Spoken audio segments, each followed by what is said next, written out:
Presenting Hop Harrigan, America's ace of the airways. CX-4 calling control tower. CX-4 calling control tower. Standing by. Control tower, back to CX-4. Wind southeast, ceiling 1200. All clear. Okay, this is Hop Harrigan. Coming in. Yes, it's America's ace of the airways. Coming in for another transcribed episode in the adventures of Hop Harrigan. And this is Glenn Riggs coming in to ask a question. What does a young boy do when he gets lost? Usually he hollers for help and someone finds him and leads him home. Well, that's what happened recently to a light airplane flying over Cleveland. Patrick Anderson was returning after dark from Youngstown in his Aronca. He got confused by the city's lights and first landed at the lakefront airstrip. He then asked the Cleveland Airport Tower for compass directions and took off. But sometime later, Anderson again radioed the tower. He still was lost. Well, at that point, Captain Harry Bitterman, pilot of a United Airlines plane, heard of Anderson's predicament and promised to keep a lookout for him when he took off from Cleveland for Chicago. A short time out, Captain Bitterman radioed the tower that he spotted a small plane. And the tower told Anderson to blink the lights of his Aronca. He did that, and the airline pilot recognized the ship. Then Anderson was told to follow the United plane back to Cleveland. A few minutes later, the big mainliner crossed over the airfield with a tiny Aronca following close behind, safe at home at last. And say, gang, here's another out-of-the-ordinary aviation item. Did you know that the foggiest airport in the country, the one at Arcata, California, has been approved by the Civil Aeronautics Administration for landings under almost any weather conditions? Sounds a little fantastic, but there's a good reason for it. The Arcata field is an experimental station where nearly all the known fog-eliminating devices are being tested. I've got some more interesting aviation stories, and I'll be back to tell them at the end of the program, so don't forget to listen.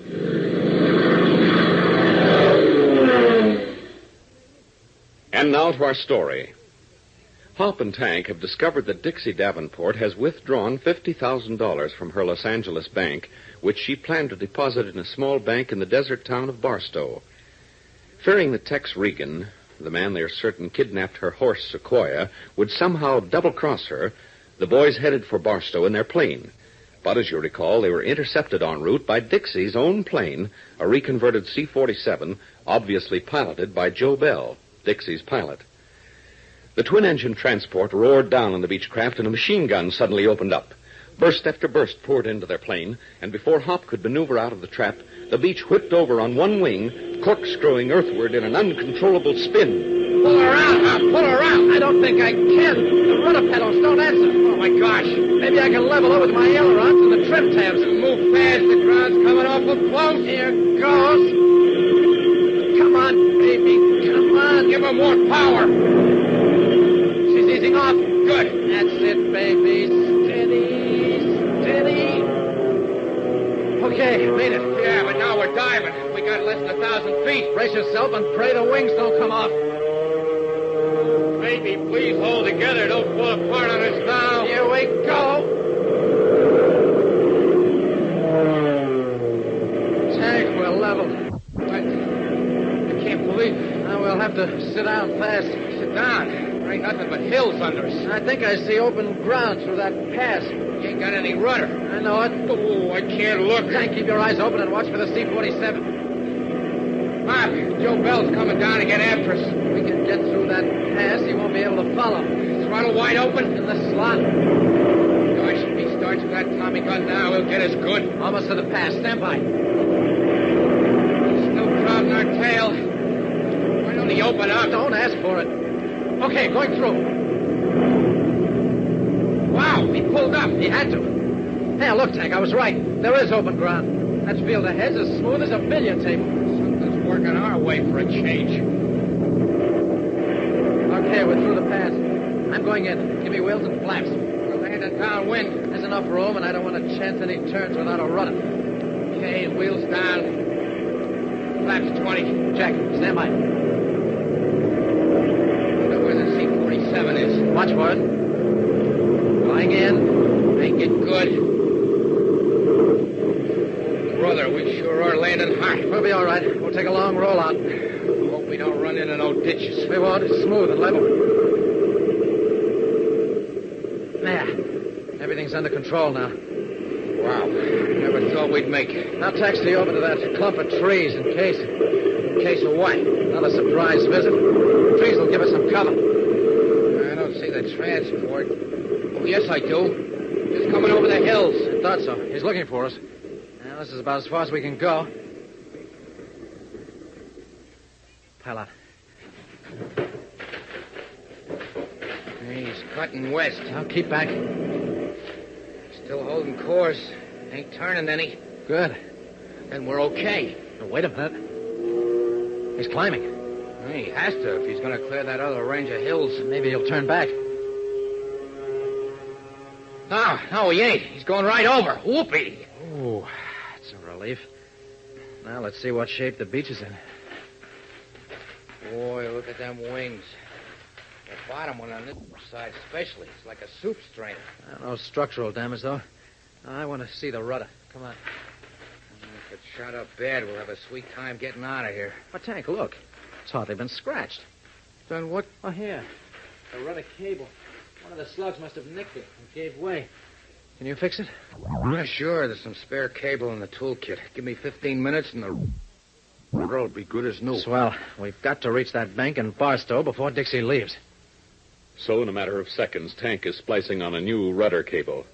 Hop, meanwhile, keeps careful watch on the sky above, fearing the return of Joe Bell in the C-47. But there's no further interruption, and Tank completes his task in less than the promised time. A half hour later, they circle the small private field at Barstow and, landing quickly, proceed to the bank. Hey, look, Hop. There's Dixie's convertible parked right in front of the bank. Thank goodness she's still here. Step it up. We going in? Of course. What if she sees us? We'll do our best to keep out of sight. Here's the entrance. Keep your eyes open for her. Check.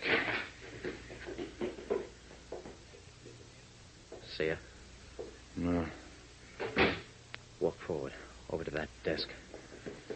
I don't think she's here, Hop. I don't see her. Keep going. But what'll we do? Take it easy.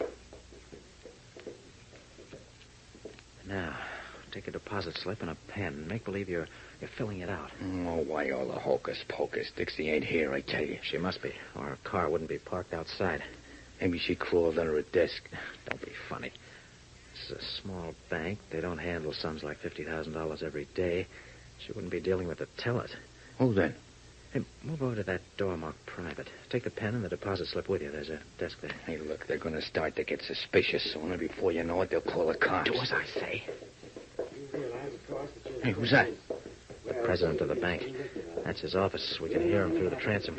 Hold on. In this, shall we say, unusual fashion. I realize that, sir, but it's... Jumping Jennies, it's Dixie. Now, why don't you shout it from the rooftops? You wish to deposit this certified check for $50,000 in our bank. That's right. And you're to give the money, the entire amount, to anyone who presents this letter. May I see the letter, please? Certainly. Hey, what's going on, Hop? Dixie's playing this smarter than I thought she would. Now, what's to prevent this letter falling into the hands of an unauthorized person, Miss Davenport? If it does, I'll be out $50,000. Wouldn't it be far safer for you to give us the name of the individual who will call for the money so that we can insist on identification? I don't know his name. You mean to tell me, Miss Davenport, you're entrusting that amount of money to a person whose name you don't know? I advise against it. I advise very strongly against it. Good for I you. cannot help myself. It must be done this way. Would you care to tell me why? I'm sorry, sir, I can't tell you. But take my word for it. Miss Davenport, please don't think it presumptuous of me, but is someone forcing you to pay this money? Hey, that guy's right on the beam, eh, Hop? Shh. I can't answer that question. Obviously, someone is. My advice to you, Miss Davenport, is not to pay it. It must be paid to whoever presents that letter. But suppose a copy is made and your signature forged. If you sign the letter, endorse it, that possibility will be eliminated. Very well, Miss Davenport. But I'm doing this against my better judgment. Here you are. This letter will be honored as a withdrawal draft in the amount of $50,000 to be paid to Bella. Oh, thank you, sir. And now, if you'll excuse me, I must rush. Of course.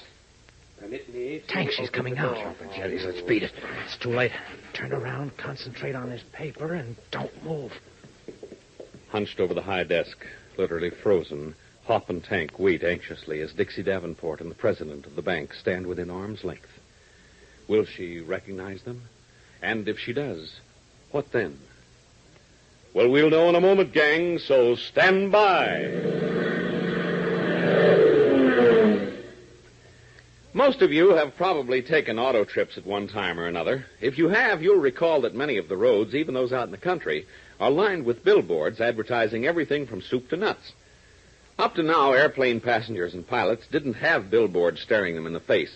But that may all change if a new Boston company makes a go of its new product.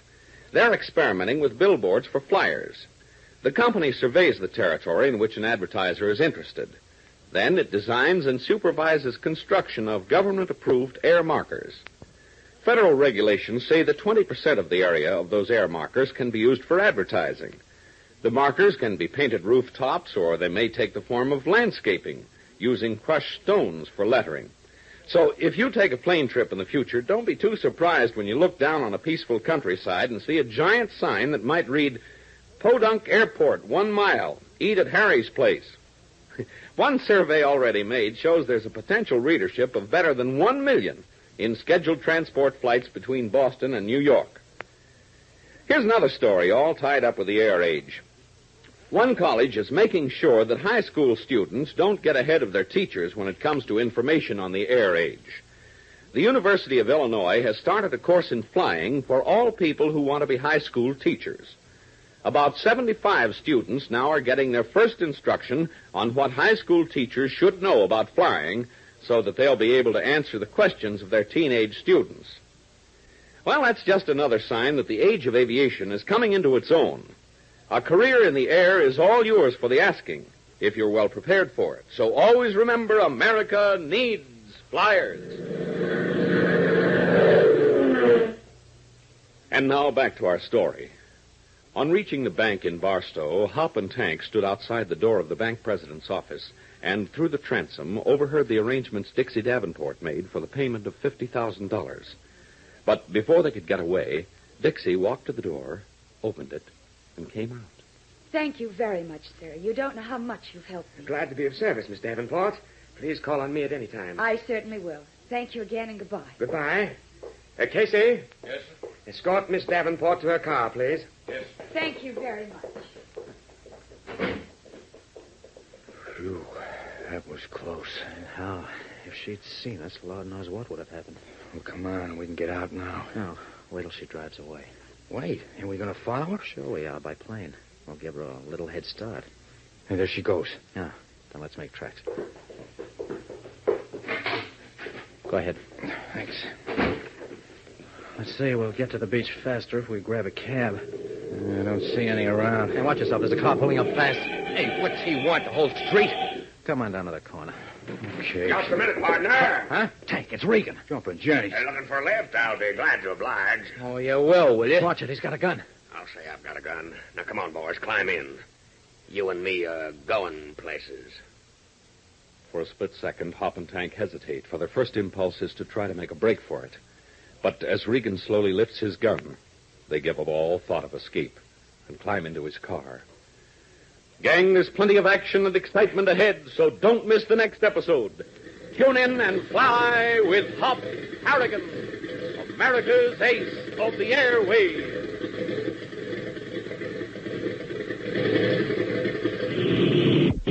So long, Hop. We'll be seeing you same time, same mutual station.